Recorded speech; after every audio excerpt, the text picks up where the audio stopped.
कक्षा में उपस्थित आदरणीय अध्यापिका जी, मेरे प्रिय भैया बहनों, आज मैं आपको अलंकार बताने जा रहा हूँ। मेरा नाम आयुष गिरी है और मैं कक्षा 9वीं में पढ़ता हूँ। अलंकार किसे कहते हैं?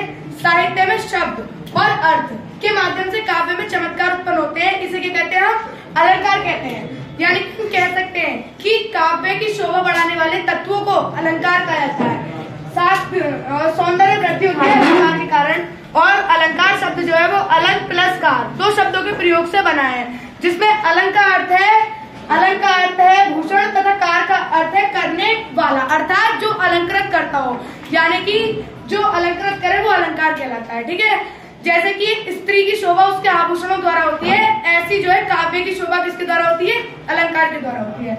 अलंकार के भेद। अलंकार दो प्रकार का होता है, शब्द अलंकार और अर्थ अलंकार। शब्द अलंकार, जब वाक्य में जो शब्दों के माध्यम से चमत्कार उत्पन्न होता है तो उसे हम क्या कहते हैं? शब्द अलंकार कहते हैं। ठीक है, और अर्थ अलंकार क्या होता है? जब वाक्य में क्या होता है? अर्थ के माध्यम से सौंदर्य वृद्धि या चमत्कार होता है तो उसे अर्थ अलंकार कहते हैं। ठीक है, अर्थ और शब्द अलंकार के प्रकार। अनुप्रास, यमक, श्लेष।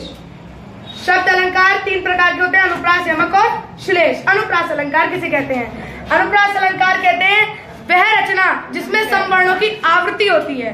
जैसा कि एक उदाहरण है, काली लहर, कल्पना काली, मेरी काल कोठरी काली। इसमें जो का वर्ण है इसकी आवृत्ति बार बार है। देख सकते हो कि काली, कल्पना, काली, काल, कोठरी काली, इसमें का वर्ण की आवृत्ति पूरे 6 बार है। ठीक है, इसी प्रकार यदि इसका एक अन्य उदाहरण लें तो चारू चंद्र की चंचल किरणें खेल रही हैं जल तल में, इसमें 6 वर्ण की आवृत्ति बार बार है। इसी तरीके से अनुप्रास अलंकार के कई उदाहरण हैं। ठीक है, इसके बाद आता है यमक अलंकार। यमक अलंकार कहते हैं एक शब्द 2 या 2 से अधिक बार प्रयुक्त होता है। एक शब्द के हर प्रयोग पर अलग अलग अर्थ प्रकट होते हैं। मतलब कि कोई एक शब्द है वो एक बार प्रयुक्त होगा, एक या एक से अधिक बार प्रयुक्त होगा, लेकिन प्रत्येक बार में क्या होगा? उसके अलग अलग अर्थ निकलेंगे। जैसा उदाहरण काली घटा का घमंड घटा, इसमें आप देख सकते हैं कि घटा शब्द जो है वो कितनी बार है? 2 बार है, लेकिन दोनों ही बार घटा शब्द क्या है?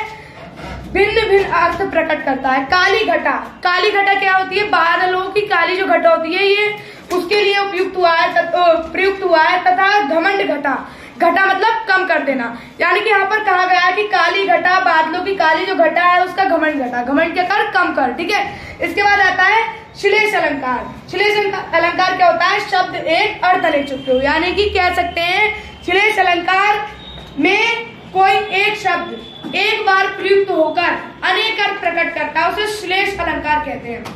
जैसे कि उदाहरण है, को घटिए वृष भानुजा वे हलधर के वीर। यहाँ पर जो वृष भानुजा और हलधर है वे क्या है? ये दोनों शब्द अनेक अर्थ प्रकट कर रहे हैं, यानी कि वृष भानुजा के भी एक से अधिक अर्थ हैं और हलधर के भी एक से अधिक अर्थ हैं। वृष भानुजा का एक अर्थ तो है कि वृष भानु की पुत्री राधा, ठीक है, और दूसरा अर्थ है वृषभ की अनुजा गाय।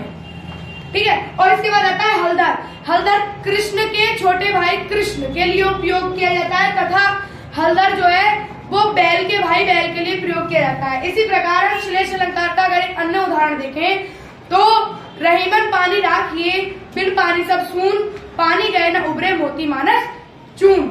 इस उदाहरण में जो पानी है ये 3 चीजों के लिए प्रयोग किया गया है, मोती, मानुष और चून के लिए। ठीक है,